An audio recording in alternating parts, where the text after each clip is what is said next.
Камин – разновидность печей и теплогенераторов, в которых генерация тепла из первичного вида энергии происходит непосредственно в зоне технологического процесса, которая является смешанной с зоной генерации тепла и с открытым топливником в рабочем пространстве печи, что ограничивает нагрев окружающего пространства конвекцией и теплопроводностью и дает преобладающий потенциал лучистому теплообмену в определенных диапазонах длин волн. Камин состоит из 4 основных частей. Портал — передняя часть, украшенная декором, зачастую П-образная. Топка — камера сгорания топлива. Дымосборник — закрытая камера над топкой, служащая для плавного перехода газов в трубу, необходима исключительно для каминов с открытой топкой. Позволяет изготавливать камин больших размеров, со сложной трубой. Дымоход — вертикальная труба для отвода продуктов сгорания и обеспечения тяги. Эффективность. Тепловой эффект камина в значительной степени обусловлен радиационным нагревом, при котором объекты, окружающие камин, нагреваются, и часть этого тепла передается воздуху. Распространено заблуждение, что камин не дает тепла, достаточного для обогрева дома. Мало тепла дает открытый камин. Камины со встроенной и закрытой топкой дают тепло, которое позволяет обогреть целый дом. Некоторые камины содержат вентилятор, предназначенный для усиления передачи части тепла камина воздуху конвекцией, в результате чего более равномерно прогревается отапливаемое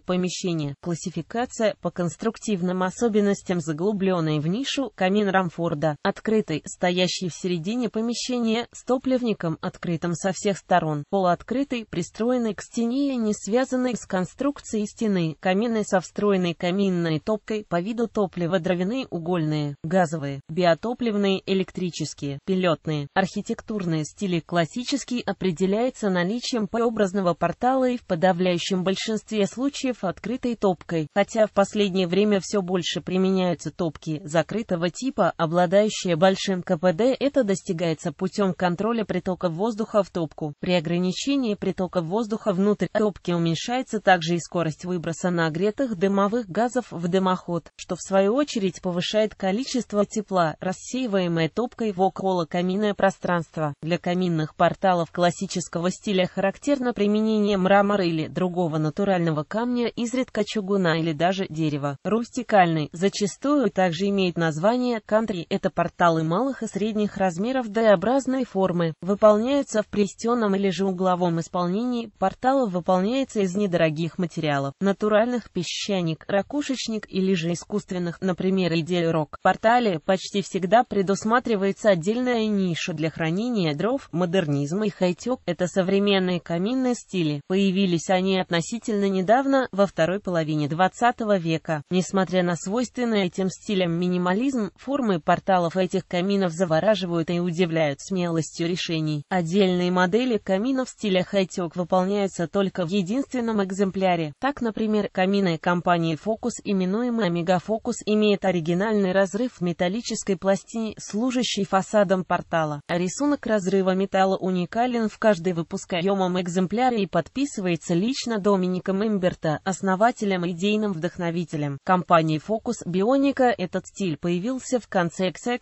начале 21 века. Источник вдохновения для данного стиля — природа, минимум углов и прямых линий, ощущение постоянного движения. Характерные особенности бионики. Камины в этом стиле в настоящее время являются эксклюзивными произведениями искусства. Изразцовый изготавливается в основном российскими производителями. Название свое получили от типа используемого в их облицовке материала, изразцов керамических элементов украшения или облицовки стен либо печей, имеющих на тыльной стороне коробчатый выступ для сцепления складкой. Электрокамины. В отличие от других типов камина, электрокамин по своей сути является принципиально иным устройством. Чаще всего обогрев помещения электрокамином реализуется по принципу слабого тепловентилятора либо инфракрасного обогревателя. Однако, подобно классическому камину, электрокамин также способен выполнять декоративную функцию за счет визуальной имитации натурального пламени и традиционного или современного оформления портала. На раннем этапе производства и в наиболее дешевых на сегодняшний день моделях для имитации пламени используют фигурно вырезанные лоскуты ткани, приводимые в движение воздушными потоками. На выпускаемых ныне моделях средней и высшей ценовой категории применяются видеоэкраны различных технологий, вплоть до LCD. Не рекомендуется